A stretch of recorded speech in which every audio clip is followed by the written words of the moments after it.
Welcome to capital TV Andhra Pradesh. ముందుగా bulletin లో headlines.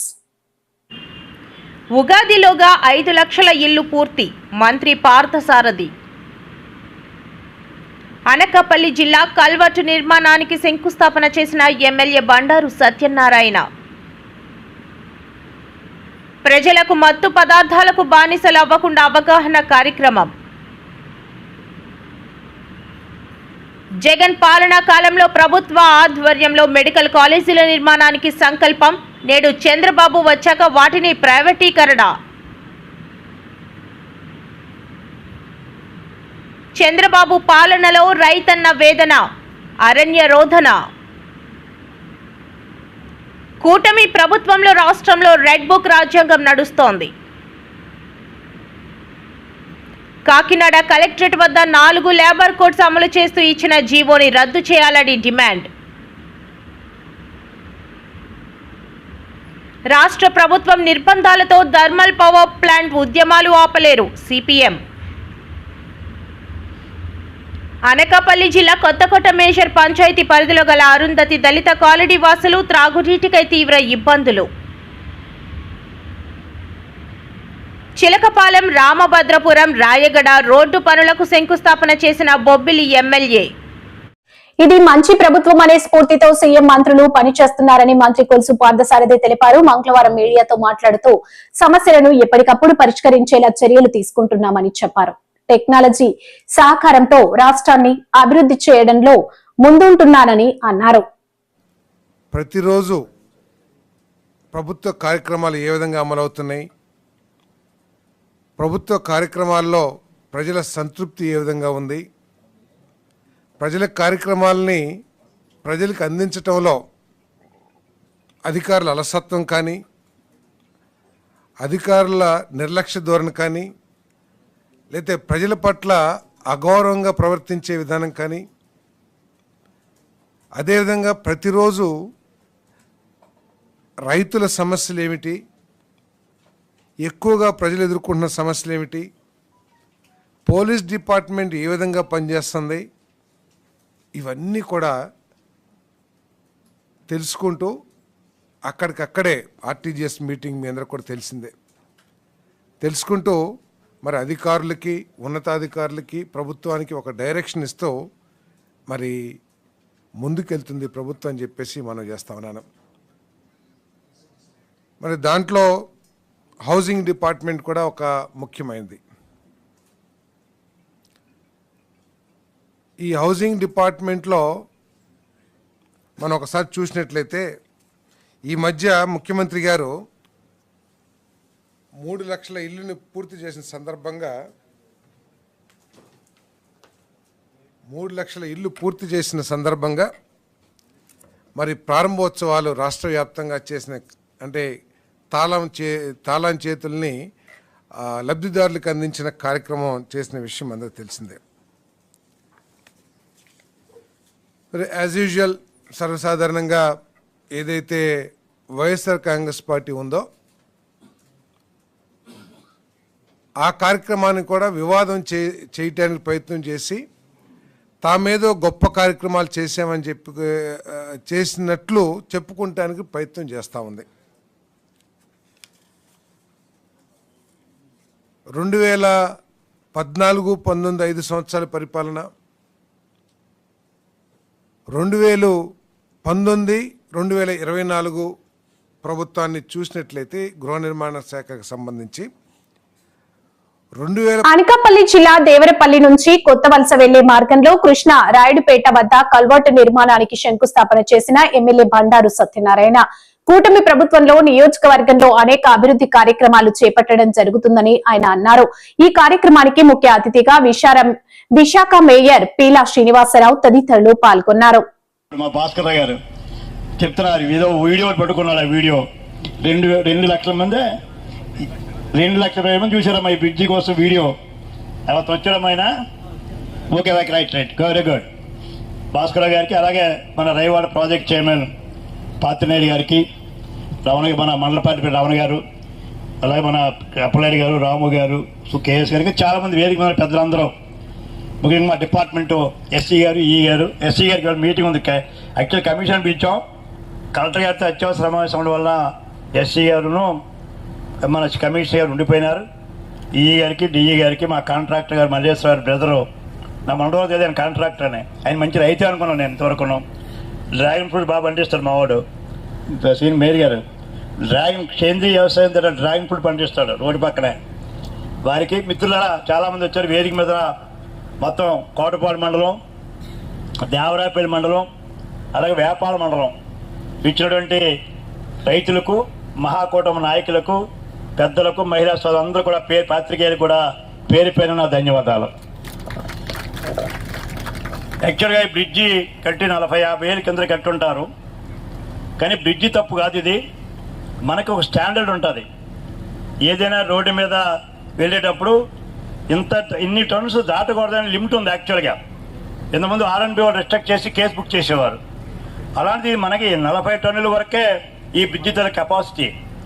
కాకపోతే ఈ మధ్యన ఈ క్వారీస్ విపరీతంగా క్వారీస్ రావడం, క్వారీస్ తప్పు కాదు. 100 టన్నులు లారీ కూడా ఈ బ్రిడ్జి మీద వెళ్ళిపోయింది. మరి ఏమవుద్దమ్మా బ్రిడ్జి 100 టన్నులు వెళ్ళిపోతే దానివలన ఈ బ్రిడ్జి కూలిపోయింది తప్ప ఆ రోజు కట్టడంలో కానీ ఆ రోజు నాయకులు చేసిన కృషి కానీ తప్పుపడడానికి వీలు లేదు. ఏదేమైనా సన్నగా ఇది కూలిపోయేసరికి నాకు మెసేజ్లు వచ్చాయి. పేపర్ వాళ్ళు ఇవి అందరూ ఫోన్ చేశారు. మా పెద్దలందరూ కోటపాడు నుంచి ఓ పక్క, దేవరా పంచ ఓ పక్క. వెంటనే చూస్తే నేను అనుకున్నాను యాక్చువల్గా బ్రిడ్జి కూలిపోయింది ఒక 5 లక్షలు 10 లక్షలతో అయిపోతుందేమో చిన్నది అనుకున్నాను నేను. తీరా నేను చూస్తే వెంటనే మా మేరీ గారికి ఇక్కడ నాకు తమ్ముడు మరి అదృష్టవశాత్తు నా చక్కని పదవి అలా చేస్తున్నాడు. అన్నీ ఫోన్ చేశాను. మా శ్రీనిబాబు ఇలా ఉందమ్మా అంటే అదే లేదండి పంపించేయండి మా ఎస్సీని పంపిస్తాను అని వారం రోజులనే వెంటనే మేరీ గారు. అనకాపల్లి జిల్లా ఎలమంచిలి నియోజకవర్గం పిఎన్ఆర్ పేటలో ఎలమంచిలి రూరల్ ఎస్ఐ ఉపేందర్ గ్రామాల్లో గల ప్రజలకు మత్తు పదార్థాలకు బానిసలు అవ్వకుండా అవగాహన కల్పించారు.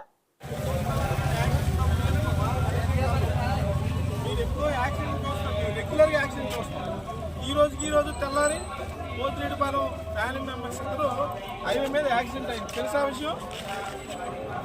పోతిరెడ్డిపాలెం రేగుపాలెం జంక్షన్ దాటిన తర్వాత వెళ్తుంటే ఇలాగ రైట్ సైడ్ వెళ్తుంటే వెనక నుంచి ఎందుకంటే మనకి హైవే స్ట్రిక్స్ ఉంది, యాక్సిడెంట్లు అవుతున్నాయి కాబట్టి మిగతా ఏరియాలో కాదు ఉంది. అవునా? ఇండస్ట్రియల్ ఏరియా ఎక్కువ వెహికల్స్ వస్తుంటాయి, హైవే స్ట్రిక్స్ ఉంది. మనం తగ్గట్టు జాగ్రత్తలు తీసుకోవాలా. ఈ లూప్ లైన్లో మ్యాక్సిమం జరగవు, కానీ హైవే మీదకి వచ్చినప్పుడు మాత్రం పక్కాగా అందరూ హెల్మెట్ ప్రతిదీ కూడా ఉండాలి. మనకి సిటీలోన వెనక కూర్చున్న వ్యక్తికి కూడా హెల్మెట్ లేకపోతే ఫైన్ వేస్తున్నారు. అవునా కదా? కాబట్టి అందరూ కూడా హెల్మెట్ ధరించాలా, లైసెన్స్ ఉండాలా, ప్రతిదీ రోడ్డు భద్రతకు సంబంధించిన ప్రతిదీ కూడా మన దగ్గర మనం ఉంచుకుంటేనే ఈ రోజుల్లో మనకు రావాల్సిన వస్తే ఏదైనా మన ప్రమాదవశాత్తు ఏం జరిగినా కొన్నిసార్లు మనం తప్పుకోవచ్చు, ఎదురు తప్పు వల్ల మనం ప్రాణాలు కోల్పోవచ్చు. అలాంటి సమయంలో కూడా మనకు రావాల్సిన బెనిఫిట్స్ వస్తాయి కదా. కాబట్టి అవన్నీ ఉండాలా, అవన్నీ ఉంటేనే అవుతుంది. ఇదంతా రోడ్డు భద్రత గురించి. ఇంకా ముఖ్యమైన విషయం ఏంటంటే గంజాయి.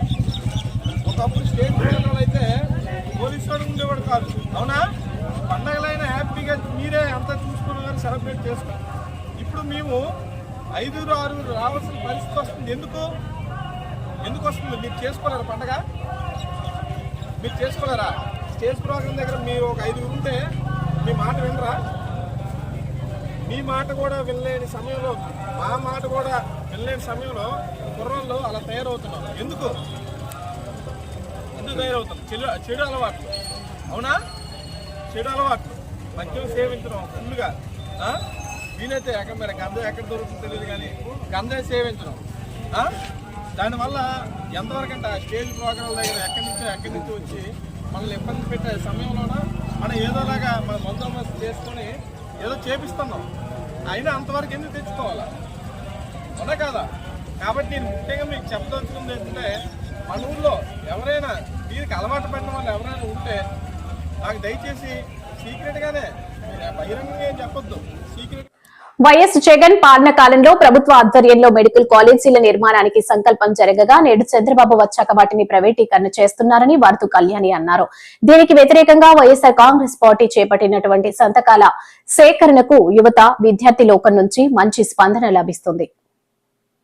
ఈరోజు 72వ వార్డులో మా నాయకుడైన నాగేంద్ర గారి ఆధ్వర్యంలో మా గాజువాక నియోజకవర్గ సమన్వయకర్త అయిన తిప్పల రేవణ్ రెడ్డి గారి నాయకత్వంలో ఇక్కడ ఇన్ఛార్జిగా ఉన్న తైనాల విజయ్ కుమార్ గారు ముఖ్య అతిథిగా, అలాగే మా ఈ నియోజకవర్గ మహిళా ప్రెసిడెంట్ అయిన చిన్నతల్లి గారు, మిగతా ఈ వార్డు నాయకులు అందరూ కూడా, శంకర్రావు గారు, గోవింద్ గారు, రమణారెడ్డి గారు, వార్డు ప్రెసిడెంట్స్, మాజీ కార్పొరేటర్స్, మా పార్టీ ముఖ్య నాయకులు అందరూ ఆధ్వర్యంలో ఈ సంతకాల సేకరణ, మెడికల్ కాలేజీలు ప్రభుత్వమే కట్టాలి, ప్రైవేటైజేషన్ వద్దు అని చెప్తూ మా వైఎస్ఆర్ కాంగ్రెస్ పార్టీ ఆధ్వర్యంలో మా జగనన్న ఆదేశానుసారం ఈ సంతకాల సేకరణ చేపట్టడం జరిగింది. ఈరోజు చూస్తే విద్యార్థులు వాళ్ళంతట వాళ్ళు వాలంటీర్గా వచ్చి మేము సంతకం పెడతాము, మాకు ఈ మెడికల్ కాలేజీలు ప్రభుత్వమే కట్టాలి అని మేము బలంగా కోరుకుంటున్నాం అనేసి చెప్పడం జరుగుతూ ఉంది. నిజంగా ప్రజల స్పందన చూస్తూ ఉంటే చాలా సంతోషంగా ఉంది. ప్రజలు ఎంతగా ఈ మెడికల్ కాలేజీల ప్రైవేటీకరణ వ్యతిరేకిస్తున్నారనే విషయం ఈ సంతకాలు వాళ్ళు పెడుతున్న విధానాన్ని చూసి అర్థమవుతూ ఉంది. ఎందుకంటే ఈ రాష్ట్రంలో జగనన్న ముఖ్యమంత్రిగా అవ్వక ముందు 2019కి ముందు కేవలం 12 ప్రభుత్వ మెడికల్ కాలేజీలు ఉన్నాయి. జగనన్న ముఖ్యమంత్రి అయ్యాక 5 ఏళ్ల కాలంలో 17 మెడికల్ కాలేజీలు కట్టడానికి సంకల్పించారు. అందులో 2 ఏళ్ళు కోవిడ్ లాంటి విపత్తులు వచ్చినా కూడా వాటిని అధిగమించి 5 మెడికల్ కాలేజీలు కట్టి ప్రారంభించడమే కాకుండా మళ్ళీ రెండవ విడతలో ఇంకో 5 కాలేజీలు కట్టడం కోసం చాలా వరకు నిర్మాణం పూర్తి చేస్తే 2024 ఎన్నికలు అయ్యాక జగనన్న ప్రభుత్వం రాకుండా చంద్రబాబు నాయుడు గారు ప్రభుత్వం రావడంతో ఈ మెడికల్ కాలేజీలకి చంద్రగ్రహణం పట్టింది అనేసి స్పష్టంగా అర్థమవుతుంది. ఎందుకంటే మొన్ననే 10 మెడికల్ కాలేజీలు, ఈ 17 చంద్రబాబు పాలనలో రైతన్న వేదన, అరణ్య రోదన. రాష్ట్రమంతా ఉల్లి నుంచి టమాటా రైతు వరకు అందరూ ప్రభుత్వం నుంచి నిర్లక్ష్యానికి గురై బాధపడుతున్నారు. అన్నదాతల్ని ఆదుకున్నామని కూటమి ప్రభుత్వం చెప్పాలనుకుంటే ఏమాత్రం ఆదుకున్నారో శ్వేతపత్రం విడుదల చేయాలని కొండ రాజీవ్ గాంధీ అన్నారు. మనకు తెలిసినటువంటి రైతన్నకు సంబంధించిన నినాదాలు కానీ ఇవేవి కూడా ప్రస్తుత ఆంధ్రప్రదేశ్ రాష్ట్ర పెద్దల ప్రభుత్వ పరిపాలనా విధానాలు కానే కాదు. ఈ యొక్క కూటమి ప్రభుత్వం ఏర్పడిన 18 నెలల కాలంలో చంద్రబాబు నాయుడు గారి నాయకత్వంలో రైతు అన్న ప్రతి ఒక్కరూ చాలా ఆవేదన చెందుతున్నారు. ఏ స్థాయిలో అంటే రైతన్న వేదన అరణ్య రోదన అనేంత స్థాయిలో అలో లక్షణాన్ని ఏడుస్తున్నారు. ఎందువల్ల అంటే ఏ వ్యవసాయ పంటకైనా చూడండి, ఏ ప్రాంతానికైనా వెళ్ళండి, ఏ రైతునైనా పలకరించండి, ఉల్లి రైతు దగ్గర నుండి టమాటా రైతు వరకు, మిర్చి రైతు దగ్గర నుండి అరటి రైతు వరకు, మామిడి రైతు దగ్గర నుండి పత్తి రైతు వరకు, చిని రైతు నుంచి బత్తాయి రైతు వరకు, వ్యవసాయ రంగం ఏదైనా, రైతు ఎవరైనా, ప్రాంతం ఎక్కడైనా ఒకటే. రైతు మండిపోతున్నాడు, మసైపోతున్నాడు, అలో లక్షణాన్ని బాధపడుతున్నాడు. కారణం ఈ యొక్క కూటమి ప్రభుత్వం వచ్చినటువంటి 18 నెలల కాలంలో 16 ప్రకృతి వైపరీత్యాలు వస్తే ఒక్క రైతును కూడా బాధ్యతాయుతంగా ఆదుకున్న పరిస్థితులు లేదు అన్నటువంటి వాదనలు రైతాంగం నుండి వినిపిస్తున్నాయి. ఒకవేళ ఆదుకున్నాం అన్నటువంటిదే ప్రభుత్వం యొక్క ఉద్దేశం అయితే ఏ మేర ఆదుకున్నారో శ్వేతపత్రాన్ని విడుదల చేయాలని చెప్పి కోరుతా ఉన్నా. ఇక వ్యవసాయానికి సంబంధించి గత ప్రభుత్వం ఎలా ఉంది, ఇప్పటి ప్రభుత్వం ఎలా ఉన్నదని చిన్న వ్యత్యాసాన్ని మీకు వివరించే ప్రయత్నం చేస్తాను. వ్యవసాయం అంటే వ్యవసాయంలోనే సాయం ఉంది. Agriculture is our culture, Andhra Pradesh is rice bowl of India అనే మాటలకి తార్కాణంగా నిలిచింది జగన్మోహన్ రెడ్డి గారి యొక్క పరిపాలన. కాబట్టి జగన్మోహన్ రెడ్డి గారి పరిపాలనలో రైతన్నలకి వ్యవసాయం అంటే పండగలా ఉంది, ప్రతి రైతు ఆనందంగా ఉన్నాడు. దానికి కారణం ఏమిటి అంటే జగన్మోహన్ రెడ్డి గారి యొక్క విజన్ తో జగన్మోహన్ రెడ్డి గారు రైతులకు తోడుగా ఉండాలనేటువంటి దృఢ సంకల్పంతో ప్రతి ఊర్లో కూడా రైతు భరోసా కేంద్రాలను ఏర్పాటు చేశారు. కాబట్టి రైతు భరోసా కేంద్రాలన్నీ కూడా రైతుని చెయ్యి పట్టి నడిపించేవి. ఏ పంట వేయాలి, ఏ విత్తనం నాణ్య కూటమి ప్రభుత్వంలో రాష్ట్రంలో రెడ్ బుక్ రాజ్యాంగం నడుస్తుందని టీఎన్ దీపిక అన్నారు. హిందూపురం పట్టణంలోని వైఎస్ఆర్సీపీ కార్యాలయంలో అక్రమ కేసులు, రాజకీయ వేధింపులపై వైఎస్ఆర్సీపీ నియోజకవర్గ ఇన్ఛార్జ్ టీఎన్ దీపిక మీడియాతో మాట్లాడారు. ఆ రోజు జరిగినటువంటి దాడి దాదాపు మధ్యాహ్నం 3:50కి జరిగింది. స్టార్ట్ అయింది, దాదాపు ఒక అరగంట జరిగింది. ఆ సమయంలో ఎప్పుడు అందరికీ, మన వాళ్ళకి అందరికీ తెలుసు, నేను ఆడే పార్టీ ఆఫీస్ వద్దనే ఉంటాను అని. నేను పోలీసు వాళ్ళని కూడా అడుగుతున్నాను అండ్ టీడీపీ వాళ్ళని కూడా ఈరోజు నేను ప్రశ్నిస్తున్నాను. ఒక ఆడ మనిషి ఉందని కూడా మీరు చూడకుండా మీ పార్టీ కార్యకర్తలు సోకాల్డ్ మండల్ కన్వీనర్స్ ఎవరైతే మీ పక్క ఉన్నారో వాళ్ళు మరియు మిగతా మీ పార్టీ కార్యకర్తల్ని ఎలా పంపిస్తారో అని నేను ఈరోజు ప్రశ్నిస్తా ఉన్నాను. వాళ్ళు వచ్చిన వెంటనే సీసీటీవీ రికార్డింగ్స్ అందరి దగ్గర ఉన్నాయి. ఇప్పటికే అన్ని మొబైల్ సర్క్యులేట్ అవుతున్నాయి అన్ని సోషల్ ప్లాట్ఫామ్స్ లో. మీరు చూస్తే గాన వాళ్ళు వచ్చి మాట్లాడిన ప్రసక్తే లేదు ఆడ. ఇది వాస్తవము, సీసీటీవీ రికార్డింగ్ ఉంది. దయచేసి అందరూ చూసుకోవాల్సిందిగా నేను కోరుతాను. మాట్లాడి మన వాళ్ళు రెచ్చిగొట్టినారు అని కాదు, వాళ్ళు వస్తానే అటాక్ అనేది చేసినారు. ఆ యుగంధర్ అనే పిల్లోడు వచ్చిన వెంటనే కట్టెలు ఎత్తుకొని ఏదైతే గ్లాస్ డోర్ ఉందో దాన్ని తన్ని పగలగొట్టిన దృశ్యాలు ఆ సీసీటీవీ రికార్డింగ్స్ లో ఉన్నాయి. దయచేసి అందరూ దీన్ని గమనియాలని నేను కోరుకుంటున్నాను. ఇది అయిన తర్వాత చాలా మంది మన వాళ్ళు బయట ఉంటే ఒక 5-6 మంది టీడీపీ కార్యకర్తలు ఎవరైతే ఉన్నారో వాళ్ళని అక్కడ ఆపుతూ వాళ్ళపైన దాడి చేసినటువంటి దృశ్యాలు కూడా సీసీటీవీలో ఉన్నాయి. ఇదే కాకుండా ఒక 5-6 మంది లోపలికి వచ్చి ఏది దొరికితే లోపల స్టీల్ చైర్స్ కానీ మరియు ప్లాస్టిక్ చైర్స్ మరియు ఒక పెద్ద వాజ్ ఉంది మరియు ఫ్లాస్క్ అలాంటివన్నీ ఏమి దొరికితే లోపల దాన్ని చేతిలో పట్టుకొని దానినే మారణాయుధంగా కాకినాడలో ఏపీ ఎంఎస్ఆర్యు రాష్ట్ర వ్యాప్త పిలుపులో భాగంగా కలెక్టరేట్ వద్ద 4 లేబర్ కోడ్స్ అమలు చేస్తూ ఇచ్చిన జీవోను రద్దు చేయాలని డిమాండ్ చేస్తూ ధర్నా కార్యక్రమం చేయడం జరిగింది. ఈరోజు దేశవ్యాప్తంగా ఎఫ్ఎంఆర్ఐ మరియు Andhra Pradesh medical and sales representative union మన గత శుక్రవారం నాడు కేంద్ర ప్రభుత్వం తీసుకువచ్చిన లేబర్ కోడ్స్కు వ్యతిరేకంగా ఆందోళన చేయడం జరుగుతుంది. ఈ లేబర్ కోడ్ పత్రాలను ఇక్కడ దగ్ధం చేసి మా నిరసన తెలియజేయడానికి మేమందరం ఇక్కడ దేశవ్యాప్తంగా ఈ కార్యక్రమం చేపట్టాం. కాంగ్రెస్ మేము చూసుకుంటే కనుక మొన్న గడిచిన నవంబర్ 17వ తారీఖు మరియు 18వ తారీఖున మన దేశవ్యాప్తంగా ఉన్న సౌత్ నుంచి నార్త్ నుంచి కార్మికులందరూ కూడా ఢిల్లీలో ముంబైలో ధర్నా చేశాం. అదేవిధంగా 18వ తారీఖు ఈస్ట్ అండ్ నార్త్ కామ్రేడ్స్ అందరూ కూడా ఢిల్లీలో నిరసన కార్యక్రమం తెలియజేసిన ఒక 3-4 రోజుల్లోనే కూడా వెంటనే ఈ కార్మిక చట్టాలు అమలు రావడం, కార్మిక కోడ్లు తీసుకురావడం అనేది చాలా దారుణమైన విషయం. కామ్రేడ్స్ ఇప్పటికే మేము సరైన పని విధానాలు లేక ఉద్యోగ భద్రత లేకుండా వేలాది మంది లక్షలాది మంది కార్మికులు దేశంలో ఇబ్బంది పడుతున్నాం. మాకు సరైన పని విధానాలు పని భద్రత కల్పించమని చెప్పేసి ఇప్పటి నుంచో పోరాటం చేస్తున్నా సరే కార్పొరేట్లకు అనుకూలంగా మొత్తం ఉన్న ఈ 29 లేబర్ చట్టాలని మార్చి లేబర్ కోడ్స్ కింద 4 లేబర్ కోడ్స్ కింద మార్చి మాకు ఎంతో అన్యాయం చేశారు. కాంగ్రెస్ ఇక నుంచి మాకు ఉద్యోగ భద్రత అనేది చాలా కష్టమైపోతుంది. కంపెనీలు నిర్దాక్షిణ్యంగా ఎవరిని కావాల్సిన వాళ్ళు తీసుకోవచ్చు, తొలగించుకునే అధికారం కూడా వాళ్ళకి జరుగుతుంది. మరియు కూడా వాళ్ళకి ఫిక్స్డ్ టర్మ్ ఎంప్లాయ్మెంట్ అని చెప్పేసి చాలా కొద్ది మొత్తానికి కాంట్రాక్ట్ పద్ధతిలో ఈ ఉద్యోగాలు తీసుకోవడం, టార్గెట్లని పలు రకాల ఒత్తిళ్లు, కంపెనీ చెప్పిన రకరకాల పని విధానాలు మేము చేయలేకపోతే కూడా మమ్మల్ని తీసివేయడానికి అవకాశం ఉంటుంది. కాబట్టి ఇదే విధంగా మా కష్టాలు ఈ ప్రాబ్లమ్స్ అందరూ కూడా ప్రజలందరూ అర్థం చేసుకోవాలి. మా కార్మికులందరికీ కూడా అనుకూలమైన మరింత భద్రత కల్పించే పని విధానాలని అమలు చేయాలని చెప్పేసి కోరుకుంటూ Andhra Pradesh medical and representatives union తరఫున ప్రజలందరినీ మద్దతు తెలుపు. రాష్ట్ర ప్రభుత్వం నిర్బంధాలతో థర్మల్ పవర్ ప్లాంట్ ఉద్యమాలు ఆపలేరని సిపిఎం పార్టీ జిల్లా కార్యదర్శి డి గోవిందరావు, ఆదివాసీ వికాస్ పరిషత్ రాష్ట్ర ఉపాధ్యక్షులు బాబాయోగి, న్యూ డెమోక్రసీ జిల్లా సహాయ కార్యదర్శి వంకల మాధవరావు ప్రభుత్వాన్ని హెచ్చరించారు. వెన్నెల వలస థర్మల్ పవర్ ప్లాంట్ రద్దు చేయాలని కోరుతూ నిరసన కార్యక్రమానికి పిలిపిస్తే ఈరోజు కూటమి ప్రభుత్వం ఈరోజు నిరసనలు చేయకుండా ఈవేళ నిరాకరిస్తూ ర్యాలీని బహిరంగ సభని రద్దు చేసింది. దాన్ని నిరసిస్తూ ఈవేళ వెన్నెల వలసలో నల్ల బ్యానర్ పెట్టి విల్లంబులు ఎక్కుపెట్టి మీరు ఎన్ని నిర్బంధాలు చేసిన పోరాటం ఆపమని చెప్పి ఈవేళ ఇక్కడ ఈ కార్యక్రమం చేసినారు. దీంతో పాటు 20 గ్రామాల్లో కూడా ఈవేళ నిరసన కార్యక్రమం అనేది జరుగుతుంది.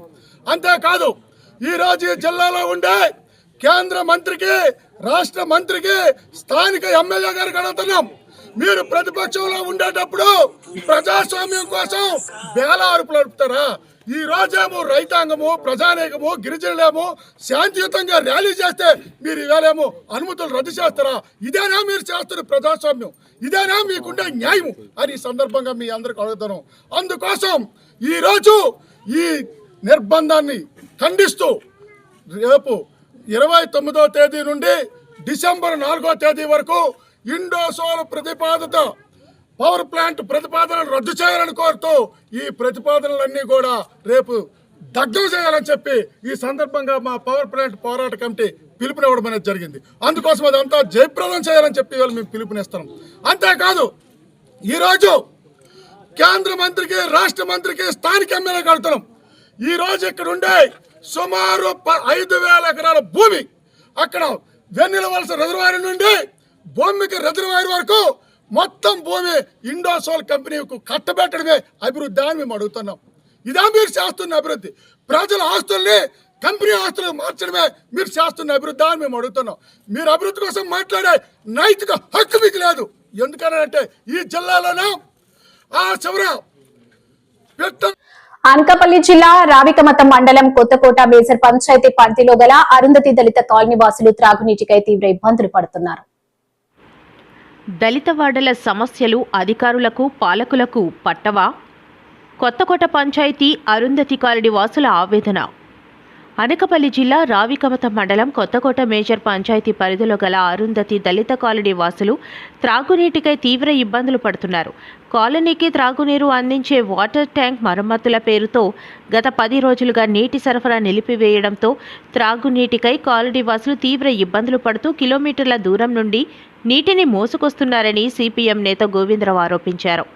జలజీవన్ మిషన్ ద్వారా ఇంటింటికి త్రాగునీరు అందిస్తామని చెప్పుకుంటున్న అధికారులు, పాలకులు మరమ్మతుల పేరుతో ప్రత్యామ్నాయ ఏర్పాట్లు చేయకుండా సుమారు 200 మంది జనాభా నివాసం ఉంటున్న కాలనీకి త్రాగునీటి సరఫరా నిలిపివేయటం ఎంతవరకు సమంజసమని ప్రశ్నిస్తున్నారు. త్రాగునీటి సమస్య పరిష్కరించాలని డిమాండ్ చేస్తూ ఖాళీ బిందెలతో నిరసన వ్యక్తం చేశారు. తక్షణం ట్యాంకర్లతోనైనా కాలనీకి త్రాగునీరు అందించాలని సిపిఎం నేత, వ్యవసాయ కార్మిక సంఘం జిల్లా సహాయ కార్యదర్శి కె గోవిందరావు, దళిత సంఘం నేత రాజు, మహిళలు, అధికారులను కోరుతున్నారు. లేదంటే పంచాయతీ కార్యాలయం వద్ద ఆందోళన చేస్తామని హెచ్చరించారు. కొత్తకోట మేజర్ పంచాయతీ సుమారు 20,000 మంది జనాభా. ఈరోజు అరుంధతి కాలనీలో ఒక 10 రోజుల నుంచి నీళ్లు లేవు. ఎందుకంటే ట్యాంక్ రిపేర్ చేస్తామని చెప్తున్నారు. అంతవరకు వాటర్ ట్యాంకులు తీసుకొచ్చి తాగడానికి నీళ్ళు ఇవ్వని చెప్పేసి ఈరోజు మహిళలందరూ కలిపి డిమాండ్ చేయడం జరిగింది. వెంటనే జిల్లా కలెక్టర్ గారు ఏదైతే దళితులు, పేదలు, వెనకబడి ఉన్నటువంటి ప్రాంతాల్లో ఉన్నటువంటి ఏరియాకి వాటర్ ట్యాంక్ ద్వారా నీరు సరఫరా ప్రతిరోజు ఉదయం, సాయంత్రం ఇవ్వాలని చెప్పేసి ఖాళీ బిందులతో ధర్నాన్ని నిర్వహించడం జరిగింది. ఎందుకంటే చోడవరం నియోజకవర్గంలో చోడవరం తర్వాత అతి మేజర్ అయినటువంటి పంచాయతీ ఇది. ఈ పంచాయతీలో కొలాలు కానీ ఏమైనా రిపేర్ చేసేటప్పుడు ఆల్టర్నేటివ్గా మంచినీళ్ళు ఇవ్వాలి. నీరు కోసం ఎక్కడికి వెళ్ళాలి? ప్రైవేట్ చిలకపాలెం, రామభద్రపురం, రాయగడ రోడ్డు పనులకు శంకుస్థాపన చేసిన బొబ్బిలి ఎమ్మెల్యే బేబీ నాయన మరియు బుడా చైర్మన్ తెంటు లక్ష్మణాయుడు. అందరికీ నమస్కారం. ఇవాళ బొబ్బిలి నియోజకవర్గ ప్రజలకే కాదు, మొత్తం 2 జిల్లాల ప్రజలకి ఊరటని కల్పించే పని ఇవాళ ఈ ఎన్డీఏ కూటమి ప్రభుత్వం వచ్చాక అనేకమైనటువంటి ఇబ్బందులు పడ్డారు. మన బొబ్బిలి, రామభద్రపురం, బాడంగి, ఉత్తరావెల్లి, రాజం రోడ్లో అనేకమైనటువంటి ఇబ్బందులు గత ఎన్నో సంవత్సరాలుగా ప్రయాణికులు పడ్డారు. ఎంతోమంది ప్రాణాలు కోల్పోయారు. ప్రత్యేకించి నాకు ఆప్తులు పారాది గ్రామానికి చెందినటువంటి పేకేటి ధర్మతేజ అవనివ్వండి, మల్లపేట గ్రామానికి చెందినటువంటి కర్రి రాకేష్, నేను ఎమ్మెల్యే అవ్వాలని, నేను మంచి స్థానంలో ఉండాలని కోరుకున్న వ్యక్తులు ఈ రోడ్డు మీదే వాళ్ళు ప్రాణాలు కోల్పోవడం జరిగింది.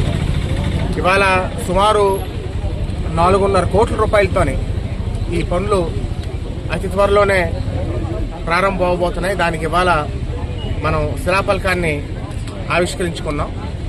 ఈ 4.5 కోట్లతోనే బొబ్బిలి నుంచి రామభద్రపురం, బొబ్బిలి పట్టణం నుంచి రామభద్రపురం, అదేవిధంగా బొబ్బిలి దాటాక ఉన్నటువంటి ప్యాచ్లు ఏవైతే పాత బొబ్బిలి వరకు బాగులేకుండా రోడ్డు ఉందో దాన్ని కూడా పూర్తి చేసుకుంటాం.